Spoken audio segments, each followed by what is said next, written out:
Друзья, рады вас видеть на нашем канале. Формат реакции продолжается. Сегодня я хочу поговорить о интервью Каспарова Дудю. Очень интересно, очень информативное интервью получилось. Всем советую, кто его не смотрел еще. В целом Каспаров у меня вызывает симпатию, да, за его заслуги, шахматы, вся его жизнь. Я не знаю, я деталей не знаю, высказывался ли он плохо, делал ли он какие-то такие серьезные выпады в сторону чеченцев, я этого не знаю. В целом он, мне кажется, адекватным, очень таким порядочным, честным человеком, да. Дудя я на самом деле смотрю давно, являюсь его, скажем так, подписчиком и зрителем. Часто встречаю моменты и замечаю за ним такую линию, проходящую через все его интервью, что он не самый большой фанат чеченцев в целом. Это как бы мое наблюдение из многих его интервью. При этом я не виню, не обвиняю его ни в чем. Он молодой, он рос в то время, когда вот активно вся эта пропаганда против чеченцев, она велась, и я не могу обвинять его в том, что он как бы не все правильно понимает и не все правильно, не все акценты правильно расставляет. При этом отдаю ему должное за то, что он делает в целом вот, против правительства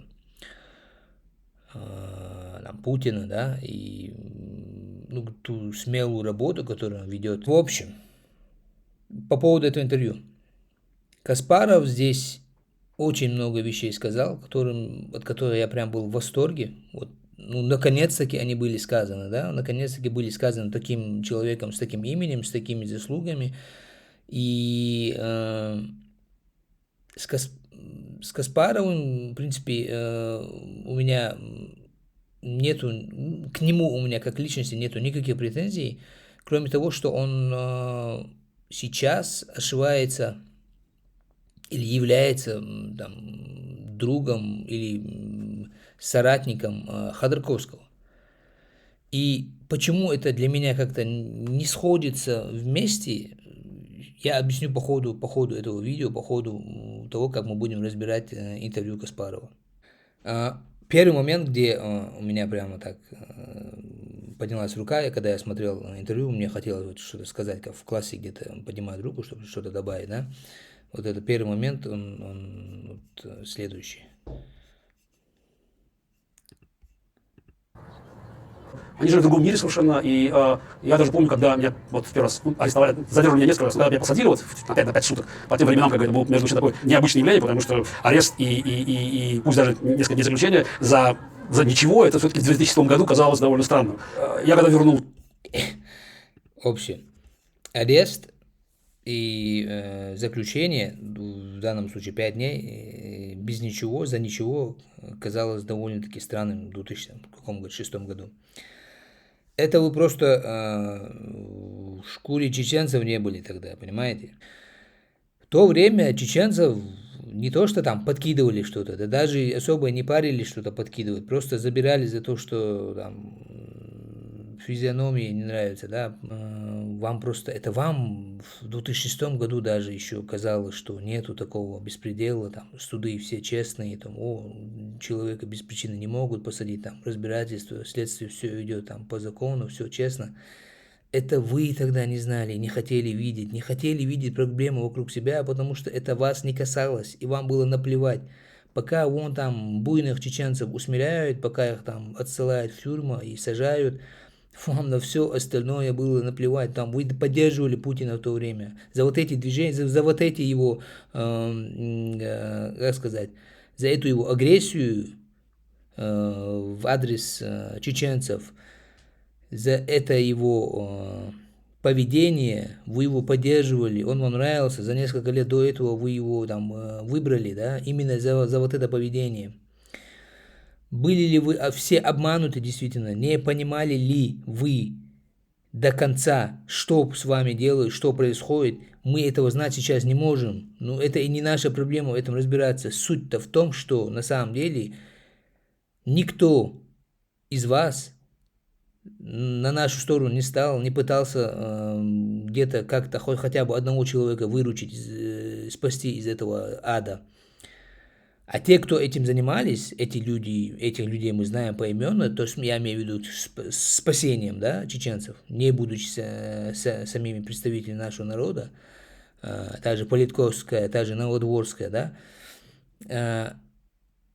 эти люди, они у нас будут героями, они останутся, войдут в историю как герои, да, которые просто за счет своего гуманизма, да, просто им ничего больше не надо было, это просто чистое просто желание, поиск справедливости для человека и отсутствие каких-то там шовинистических, националистических, нацистских там и всяких таких чувств, да, просто человек, если человек страдает, то ему надо помочь, кем бы он ни был, да, чем бы это обосновано не было. А эти люди тем более страдали без причины, просто за то, что они хотели быть свободными, понимаете, они посмели объявить о своем желании быть свободными, самим решать, как они хотят жить. Вот мы же все знаем, что этнически, там, культурно, географически чеченцы, да, и весь Кавказ, там еще народности, все, это не русские. Они захвачены, это колонизация, да, их захватили, поработили, там кого-то вообще поднят, уничтожили. И эти захваченные земли, этих захваченных людей, понимаете, их за то, что они пытаются избавиться от этих агрессоров и оккупантов, их за это еще сильнее наказывают. И вот народ, который принадлежит к титульному, так сказать, да, он на все это закрывает глаза, ну типа, ну да, ну вот у нас там, у наши геополитические интересы там, то все, у нас вот если не мы, а он Америка, он Китай то себе позволяет, мы тоже, у нас свои как бы интересы, понимаете, с такими отговорками нас, чеченцев, нам, например, это не погоду не делает. Делает ли такие же преступления там Америка или кто-то еще, нам это погоду не делает. Для нас важно то, что с нами происходит. Так вот, в 2006 году это вас, наверное, еще тогда не сажали по беспределу, а нас уже за много лет до этого начали, да? А вот еще один интересный момент, который я хотел прокомментировать. Когда-то союзник написал после этого решения: «Я сожалею о его плохо обдуманном решении. Он перереагировал. Я не вижу, в чем власть и ее Следственный комитет может обвинить Каспарова в связи с болотными событиями 6 мая, и не верю в то, что власть решилась бы ни с того ни с сего поднять на Каспарова руку». Каспаров, к тому же, подал пример трусости и бегства множества оппозиционеров, для которых он был и остался авторитетом. Теперь следует ожидать цепной реакции бегств за границу. Следует ожидать распространения эпидемии страха. Это очень плохо, хотя его поведение подтверждает мои прогнозы. Я не рад. Я помню мое первое впечатление от Каспарова при первой встрече в феврале 2006 года. Я подумал тогда: вот, наконец, сильный, энергичный, мужественный человек, с которым можно быть политическим союзником. Сегодня я беру свои слова обратно: не сильный и не мужественный. Как вы отреагировали, когда прочитали это? Ну, на самом деле, если говорить про ту работу, которую я вел с 2005 года... В общем, что я хотел по этому поводу сказать.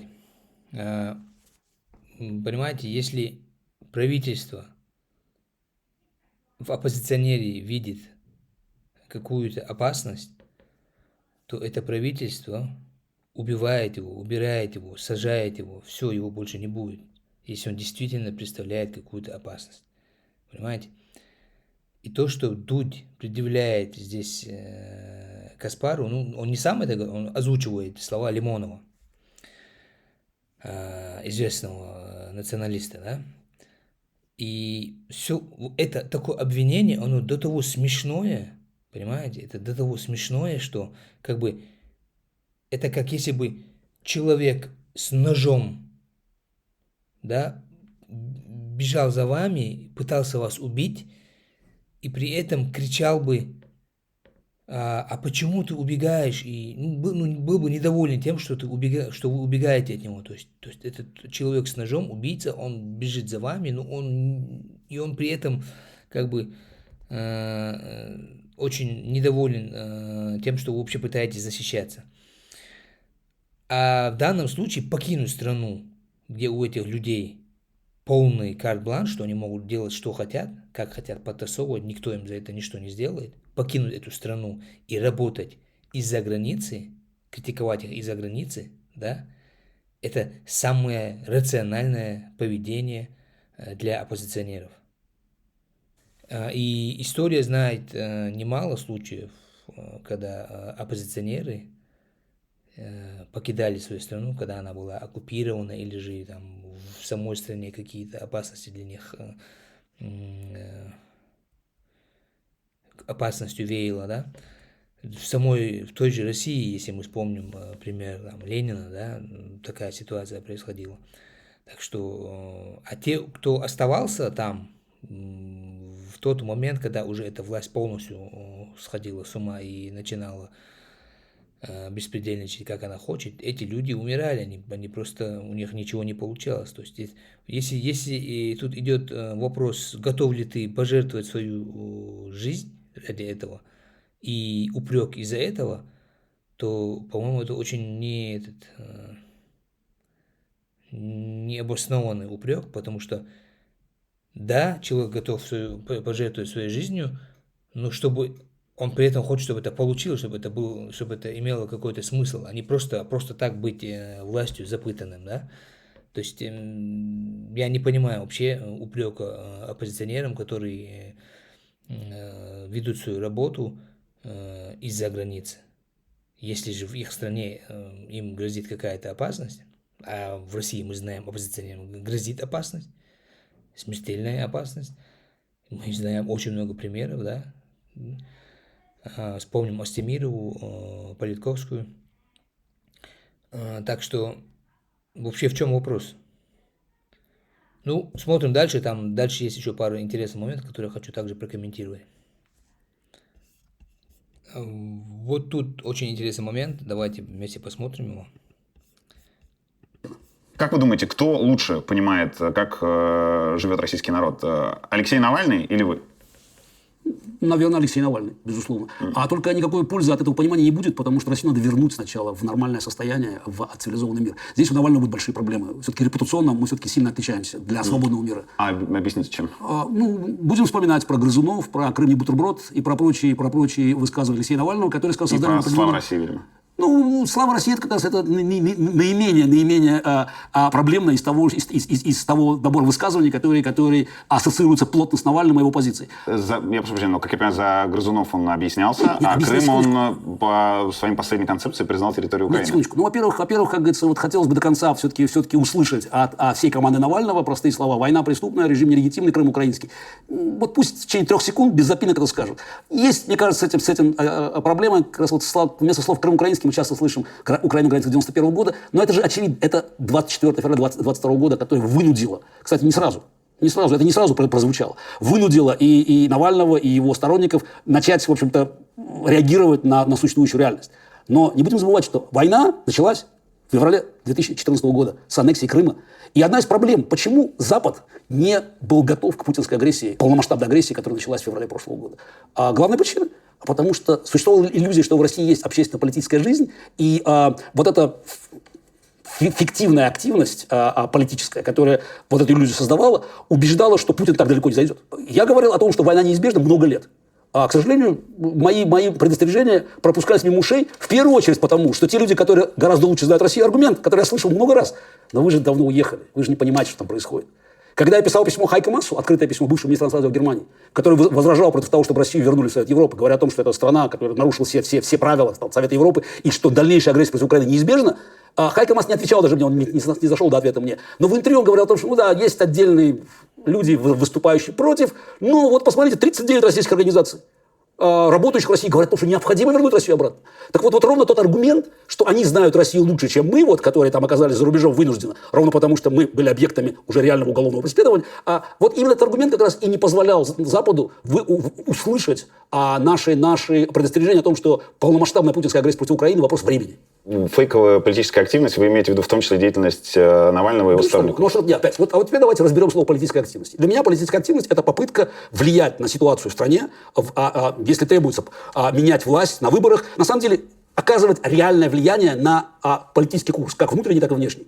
Какие возможности на изменение политического курса внешнего и внутреннего были у российской оппозиции после краха вот этих белоленточных выступлений в начале 2012 года? Ответ – никаких не было.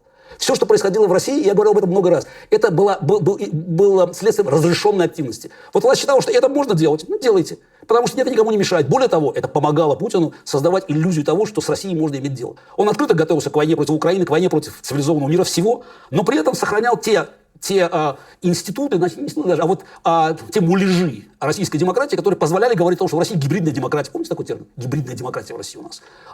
Вот те, кто уехал, они не понимают, что на самом деле это свой путь к демократии. А что должен был делать Навальный? Этот момент мне очень нравится, очень, очень интересно. Во-первых, начнем с того, что Дудь спрашивает...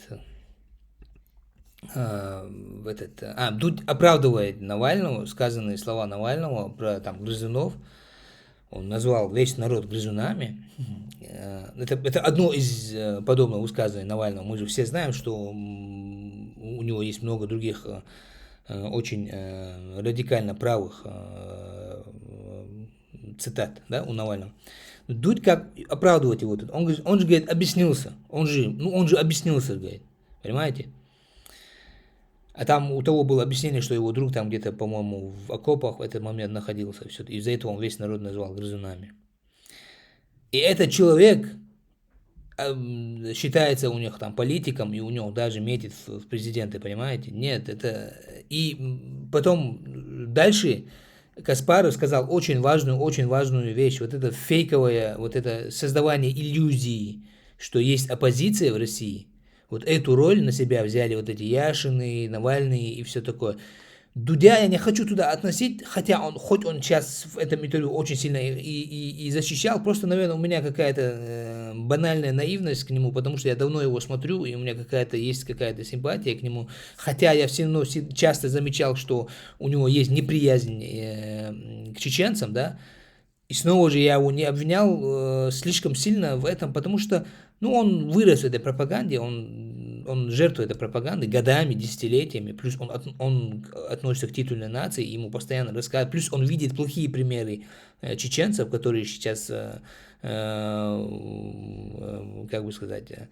беспредельничают, да, по Москве. Я говорю про этих гаулайтеров, которые были поставлены в нашей республике. То есть он, возможно, делал свои выводы из этого, и поэтому я его всегда всегда огораживал. Но в этом интервью он как-то очень подозрительно сильно защищал и Навального, и Яшина, там, и всю вот эту оппозицию. Вот вы убежали, и наезжал на Каспарова за то, что тот сбежал, а друга Каспарова, Немцова, который в какой-то момент стал действительно опасным для Путина и его власти, его же убили, просто убили. И точно так же убили бы Каспарова, если бы он не уехал, или посадили бы надолго. В общем, Дудь говорит ему, а что еще надо было нам делать, мы это оппозиция была, там, вы утверждаете, что, на самом деле никакой оппозиционной работы не было сделано. И вот эта фейковая иллюзия, и как он говорит, ему, как Хайко Маас даже не ответил, да, когда он предупреждал всех, предупреждал, что будет война, именно из-за вот этих иллюзий, да, и вот мы знаем это по нашей республике тоже, что вот была иллюзия защиты прав человека, защиты там этих прав чеченцев, да, в России чеченцы имели якобы такие же права, а происходили жестокие пытки, людей воровали, людей пытали, людей там теряли, людей подкидывали этих якобы пойманных, убитых боевиков, творился просто ужас, да, ад на земле творился в Чеченской Республике, параллельно вот со всеми этими событиями. И вот эти фейковые организации там, по правам человека, там, они оттуда цепляли один-два варианта, говорили о каких-то правонарушениях, там, девушек, которые сбежали из дома, там, которые были, это, да, никто не отрицает, конечно, ну там посерьезные дела творились, понимаете. Гауляйтеры, которых вы туда поставили, они там людей семьями вырезали, выгоняли и людей до смерти пытали. Там, почитайте интервью, есть Гизмахмаева, который в «Новой газете» интервью дал. Он там описывает, как людей убивали, чтобы просто там волосы дыбом был. Да? Пока вы создавали вот эту иллюзию и перед Западом, что вот у вас там вот как бы, да, какая-то там около демократия есть, что Путин, он еще адекватный, там все такое, на Западе, это помогало Путину проникать, запускать свои щупальца на Запад, да, втираться в доверие, ну, годами он все больше и больше как бы пускал корни в западной политике тоже. Активности. Вот власть считала, что это можно делать, ну делайте, потому что это никому не мешает. Более того, это помогало Путину создавать иллюзию того, что с Россией можно иметь дело. Он открыто готовился к войне против Украины, к войне против цивилизованного мира всего, но при этом... Тут, кстати, надо отметить, что Каспаров говорит только о войне против Украины и обвиняет оппозицию, что они до конца не проговаривают все, что они сейчас только как бы вот так круто стали против этого войны и там говорят о 91-м, о границе 91-го года, но четко не проговаривают про Крым и все такое. При этом ни слова о чеченских, русско-чеченских войнах, ни слова о Грузии, там, ни слова о Сирии, вообще как бы это, а там как бы все нормально было, да. А знаете почему сейчас вот вся вот эта оппозиция, почему они сейчас вот так проснулись и сейчас прям вот они вдруг стали действительно какими-то либералами, да, действительно у них прям вот они запереживали за украинцев, там кто-то слезу даже пускает в прямом эфире. Это потому что они поняли, что за это им прилетит. Они четко осознают, что это им уже не простят. За это будут консеквенции, да, и за это придется сидеть на трибунале, да, все этой вышки, всем, кто там в пропаганде участвовал, всем. А когда режим падет, архивы откроют, там-то будут и имена, и все будет, кто спецслужбами работал, кто заодно был, кто там просто был полезным идиотом, а кто действительно по заданию все это делал.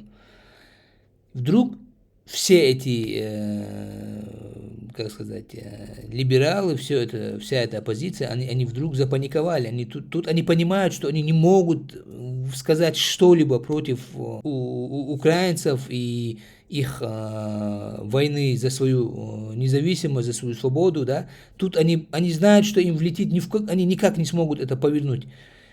В нашем случае, Чеченской Республики, они часто говорят, что вот это внутреннее дело было России, там порядок у себя, но даже с украинской стороны мы часто слышим, по-моему, Арестович такое сказал, за что я отписался от него, перестал его слушать, что вот типа эта война в Украине, это была, не в Украине, а в Чечне война, это была как бы это внутренняя, своя территория была, что они бомбили как бы свое население. Никогда мы не были их населением, понимаете, никогда мы не были российским населением, мы чеченцы, были завоеваны насильственно, в итоге присоединены сначала к России, потом к Советскому Союзу.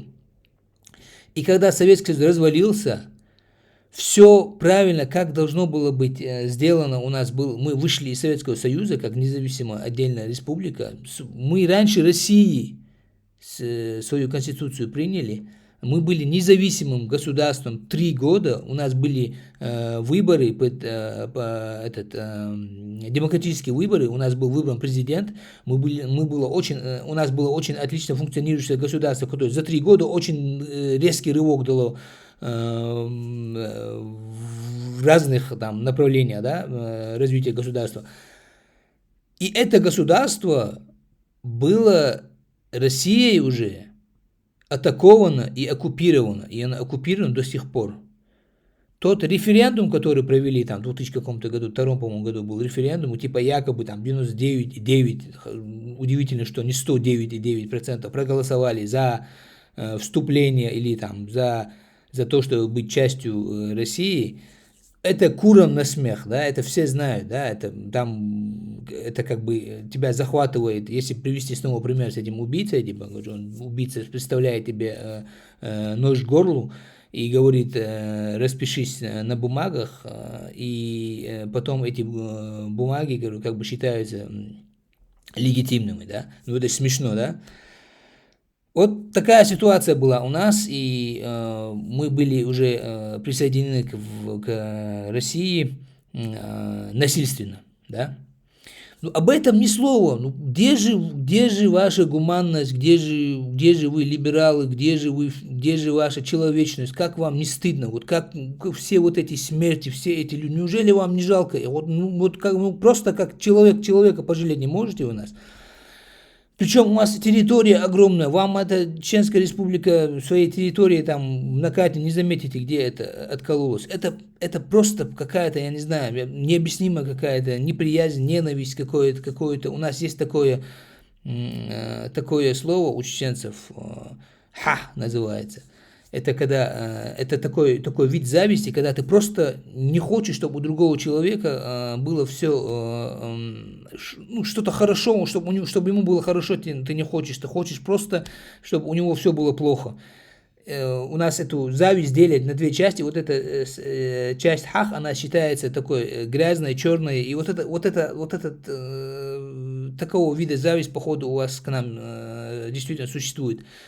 Потому что я не могу себе по-другому объяснить, откуда такая ненависть, ну что мы вам такого сделали, если посчитать там всех убитых, и если посчитать, вернуться в истории и посмотреть, кто на кого нападал, и если посмотреть, кто более беспощаднее убивал кого, все это мы там в одни ворота очень серьезно проигрываем вам, понимаете?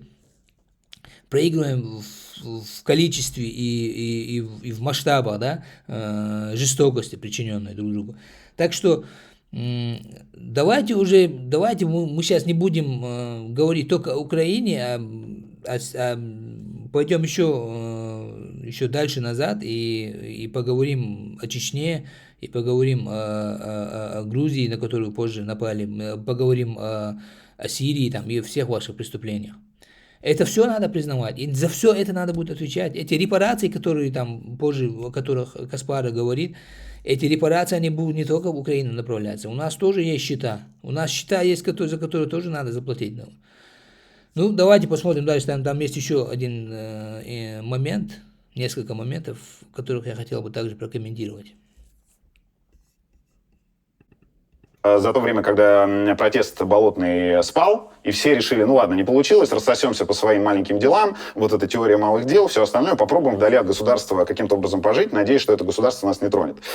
И все, это снова переходило в какую-то апатию, и глобально я не интересуюсь политикой. Навальный смог миллионам людей регулярно объяснять, как воруют, кто ворует, у кого винодельня, что Медведев, оказывается, не весь такой безобидный и пушистый, где находится дворец Путина, куча других вещей. И самое главное, он целое поколение людей смог снова заинтересовать политикой и смог снова им напомнить, что вообще-то как бы у человека есть достоинство, и за него надо каким-то образом бороться. Если бы этого не было, мне кажется, это совсем было бы апатичное. А вы считаете, что власть не могла это прекратить мановением руки? Параллельно с этим у него был условный срок, в реальной тюрьме сидел его брат, постоянные обыски, репрессии, прочие вещи. Вопрос, нет, это все, что вы говорите, безусловно, было. Давайте на секундочку. Вы признаете все, что я сейчас сказал за Навальным или нет? Ну, что его вклад в жизнь и в борьбу общественную, он в целом... Ровно потому, что власть считала это для себя желательным. Вот и все. Вся деятельность любой российской организации после 2011 года, 2012 года, которая касалась политики, проходила с разрешения властей. Навальный мог баллотироваться в мэры Москвы ровно потому, что ядросовские муниципалы дали подписи. Ровно потому, что это требовалось кому-то. Я не знаю всех деталей взаимоотношений Навального и его группы с теми, кто там давал информацию. Вы же, значит, понимаете, что, как говорится, квадрокоптер там все в путинском дворце не снимет.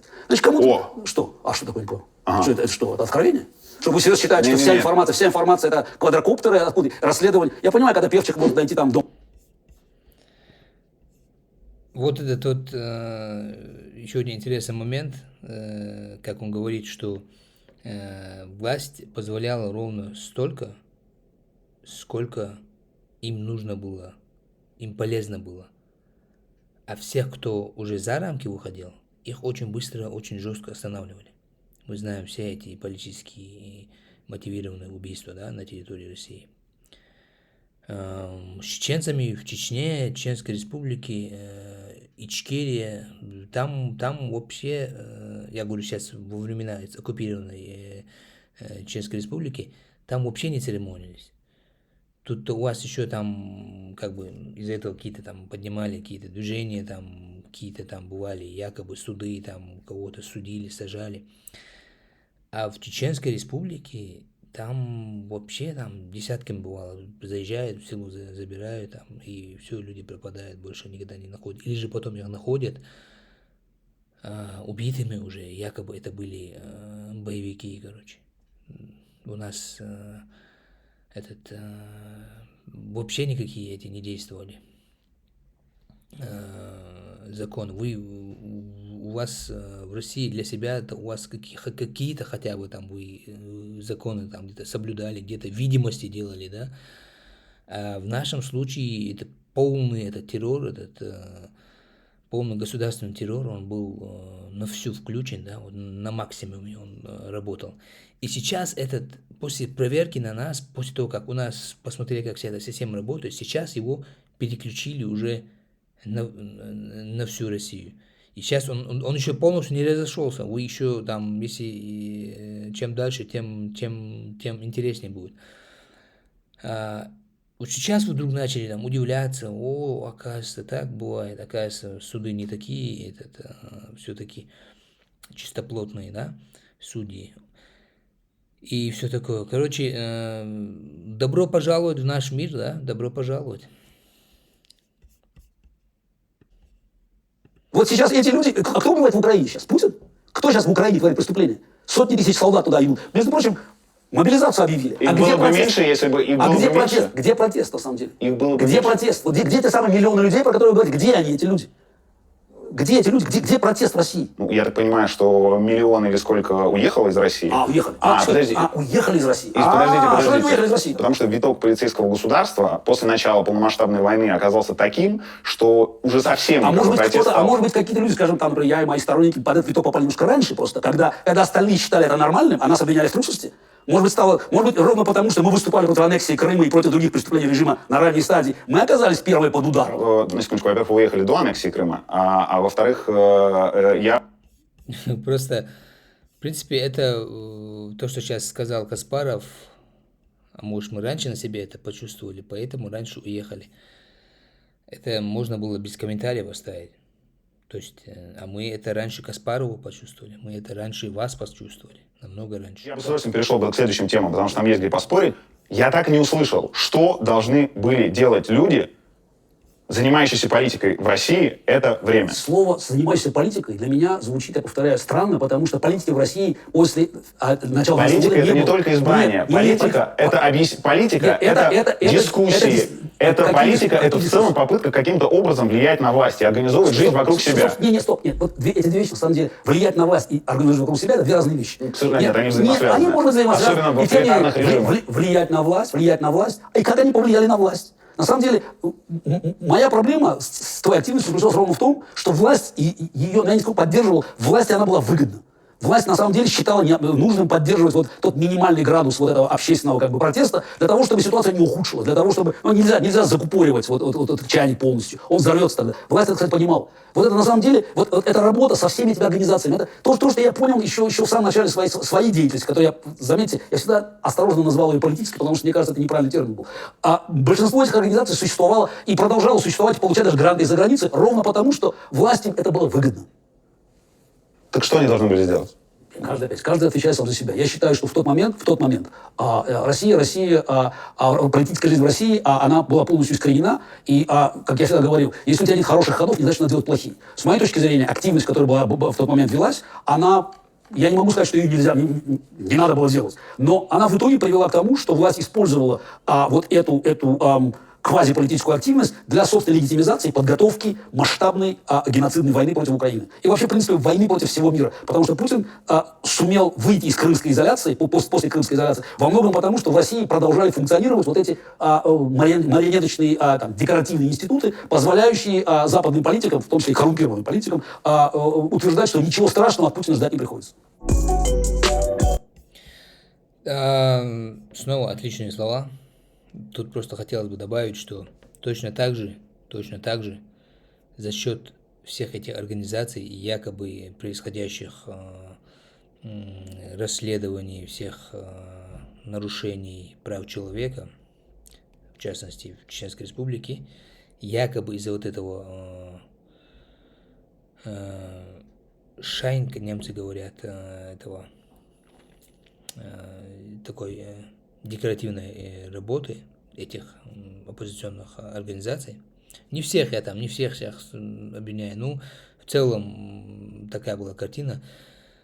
Путин смог, и за счет вот этих коррумпированных политиков, про которых Каспаров тут говорит, Путин смог создать плохой амплуа чеченцев на Западе. У чеченцев всех поголовно начали обвинять и в радикализме, и в терроризме, и чуть ли не знаю, неадекватные дикие люди какие-то. И Путин, бедняга, голову ломает, как эту проблему решить, при этом не нарушает прав человека и все такое. Он такой, как бывший канцлер Германии сказал, лупенрайный демократ, очень чистый демократ, абсолютно, наичистейший демократ Путин, он сказал, Шрёдер, а Шрёдер потом пошел у него работать, этим мальчиком на побегушках, до сих пор, по-моему, работает. Если говорить о коррумпированных политиках, да, на Западе, купленных Путиным. Вот такими способами, намного раньше, вы это сейчас поняли, только когда это до вас дошло. Понимаете? А эти методы, Путин и вообще Кремль, вся эта ГБшная верхушка, которая правит в России, они использовали еще и до вас, да, на нас они использовали. Они вот так дискредитировали нас на Западе, они полностью испортили наше имя. Если вначале весь мир нас поддерживал и аплодировал нам за наше желание быть свободными и готовность бороться за свою свободу, то после этой точечной, надо отдать должное, сильной работы спецслужб по дискредитации, то чуть ли и работы этих продажных политиков, очень сильно поменялся вектор, и настроения очень сильно поменялись. Поддержка очень сильно сократилась, да, будь то моральная и всякая другая. В общем, да, так это, мы это тогда, в наше время, мы все наши рациональные люди, которых еще не перебили на войнах, которые смотрели куда-то за границу уехать, мы об этом кричали, мы предупреждали, мы удивлялись всем этим либералам, демократам, противникам Путина в России, которые не хотели нас слушать и не хотели нам в этом помогать, да, не хотели принимать то, что мы говорим, всегда как-то неадекватно на это реагировали. Все эти люди сейчас, наверное, или хватаются за голову, или они с тех пор еще прекрасно все понимали и играли на другую сторону. Тут один момент, который мне надо обязательно тоже прокомментировать. Глубокое сочувствие, что случилось с Борисом Немцовым, он невероятно крутой. Вы не допускаете, что его убили без ведома первого лица государства? Нет, конечно. Борис Немцов, на самом деле, в любой мафии... Вы не верите в версию, что так хотели услужиться? Нет. Я не могу. На самом деле, я не знаю, как работают Я говорил о линии вот этой неприязни Дудя к чеченцам, да. В данном случае он имеет в виду кадыровцев, которые гуляет версия в России, что это кадыровцы просто хотели, Кадыров или еще, может, другие хотели выслужиться, и они заказали этого Немцова, они убили его. Такая версия гуляет в России. И Дудь эту версию озвучивает, и этим чуть ли не выгораживает Путина. Понимаете, это очень странно на самом деле. Снова, возможно, он не понимает этого, но он выгораживает. Типа, Путин, да, он типа тут, здесь строгий, там какие-то законы нарушает, но убийство, да вы что? Да чтобы Путин.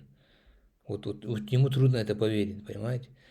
Там никто из этих людей, таких выше поставленных, что Каспаров, в принципе, и тоже подтвердит, таких выше поставленных людей, вообще все вот эти убийства политические без ведома Путина не происходят. Все за границей, то, что убивали людей, чеченцев, то, что убивали, то, что Литвиненко убили, там, других отравить пытались, да, все это с ведома Путина только делается. А Дудь тут как-то странно прикидывается, непонимающий. Но я все еще только пока карандашом его в черный список добавил, все еще я думаю, что он способен какой-то. Потому что мне всегда нравилось в нем, что он какой-то саморефлексии способен к этому, там, самокритике, там, и он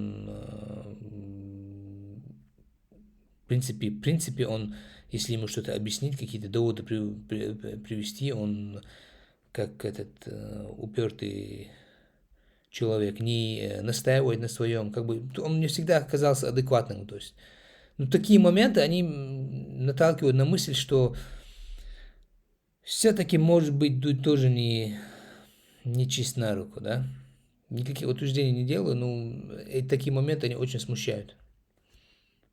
Кстати, что еще тут можно добавить? Тут снова прослеживается вот этот нарратив, который сейчас очень громко эти якобы русские либералы, да, хорошие русские, пытаются закидывать на Западе, вообще распространять по миру нарратив о том, что как бы, вот это чеченцы, там, это все нацменьшинства, это они плохие, а мы-то хорошие, мы-то, в принципе, мы-то от них страдаем, понимаете, типа, вот сейчас Москва, там, русские, они страдают от Кадырова, понимаете, якобы, как будто Кадыров там такой злодей, что он даже, что в Москве там убивает таких политиков, а Путин даже об этом не знал. Если бы он знал, он бы не разрешил этого. Не, друзья, все совсем наоборот, понимаете. Путин, он кукловод, Путин, вся вот эта ГБшная система за ним, это кукловоды, все остальные строго подчиняются законам, у них своей жизни нету, понимаете, там, никто этим вольно думающим игроком, стрелком там не является, понимаете.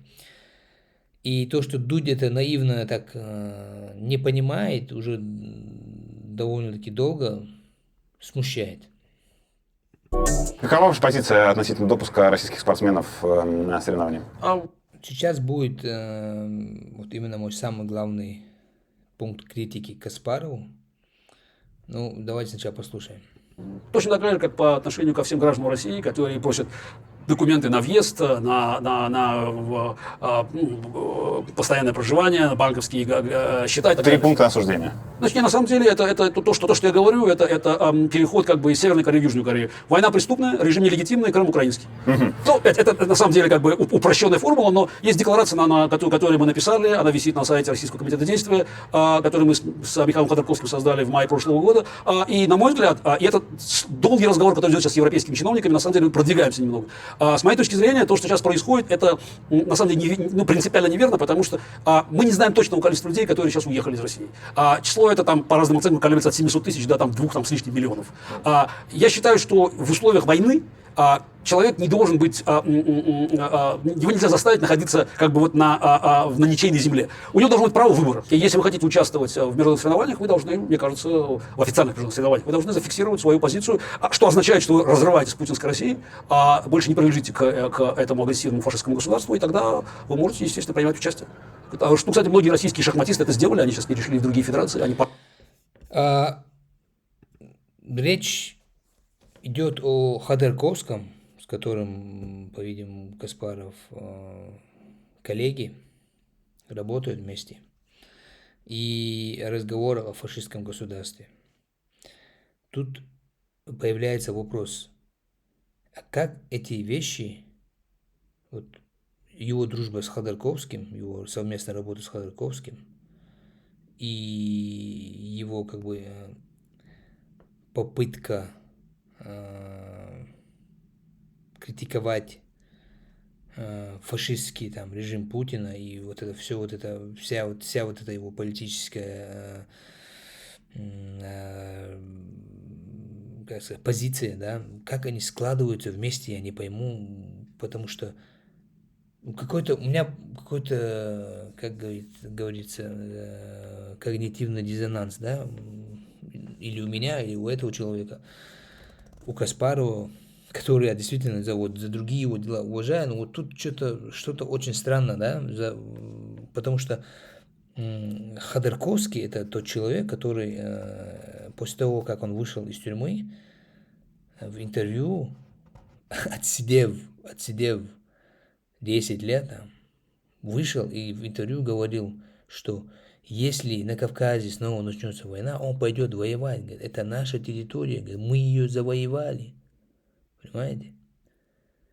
То есть это империалист, просто другая рука, понимаете? Это люди, которые пытаются сейчас Западу себя, они понимают, что война в Украине, вот то, что сейчас началось, это абзац, да, там после этого влетит сейчас летит по-серьезному, очень серьезному. Они пытаются все, что еще получится, сохранить, как бы, и пытаются предложить себя на замену Путину и его режиму. Но при этом речь только о Украине и Крыме и все такое. Люди не говорят о Чечне, не говорят о других завоеванных там народностях. Понимаете? Это все это как бы к империализму не относится. Вот империализм – это только то, что сейчас Запад за что им Запад сейчас по рукам настучал, это империализм. Захват этих территорий – это империализм. А то, что до этого, как бы, нет, там это другое, понимаете? Это немного как-то они, не знаю, как они объясняют там. Тут что-то не сходится, друзья. Тут надо подумать, надо вам как-то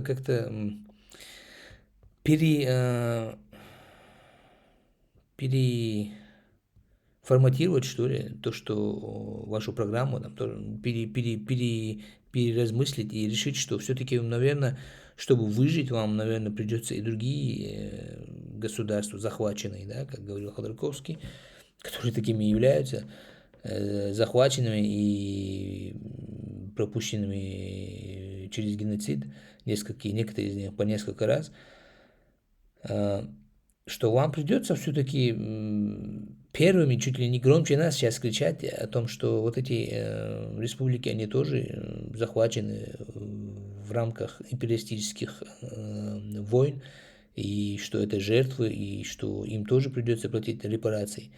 Если вы думаете, что вы сейчас всем просто Украина отделаетесь, то вы сильно ошибаетесь, друзья. Мне кажется, сама постановка вопроса, она выглядит, опять, не очень этичной, ровно потому, что у меня таких возможностей нет. Но я еще раз привлекаю внимание вот ко всем слушателям, которые смотрят.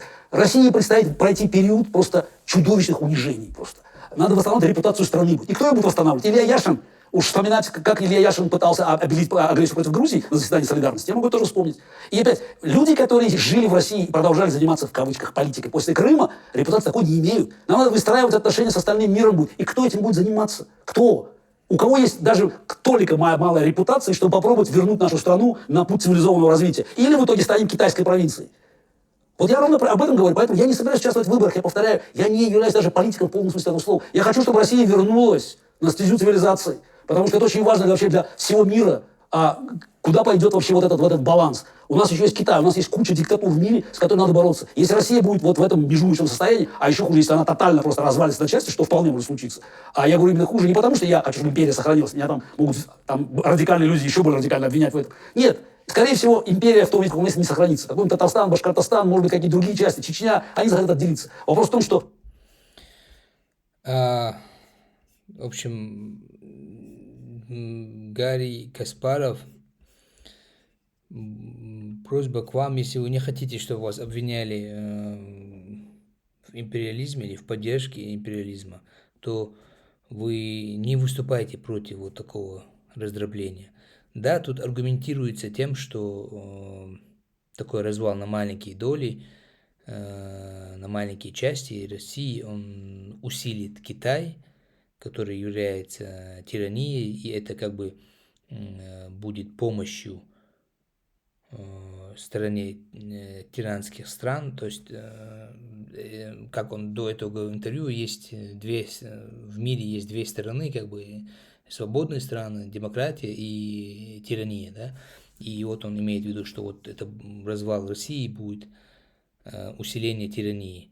Я не совсем согласен с ним, потому что, ну, как бы не полностью, скажем так, потому что Россия же это и есть тоже тирания. То есть, если Россия развалится и какая-то часть станет провинцией Китая, да, одна из тираний усилится, но в целом тирании-то будет все еще меньше, потому что главное, чтобы части, на которые развалилась Россия, чтобы они не стали маленькими тираниями. Вот это будет главный вопрос. По поводу того, что условные Башкортостан, Татарстан и Чечня захотят выйти из состава России, за первые два государства я говорить не могу, я не представитель, но за Чеченскую республику, я думаю, там даже комментировать не надо, что чеченцы, нохчи, как у нас само название, чеченцы это название дано нам извне, нету никаких сомнений, что чеченцы для себя выберут при свободном опросе, при референдуме. И именно за это право, за свободу выбирать свою судьбу, свою жизнь, свободу того, как им жить, чеченцы уже столетиями, лучшие представители нашего народа, столетиями жертвуют своим здоровьем, своими жизнями, уходят под землю именно за эту свободу. Мы уже были известны в истории как одна из самых первых демократических точек стран мира, да, об этом писали и польские, и немецкие кавказоведы, историки. И эту свободу у нас забрала Российская империя, и именно за эту свободу мы так и боремся, так упорно и боремся столько лет. Поэтому в данном случае у меня, например, нету никаких сомнений, что выберет Чеченская республика для себя.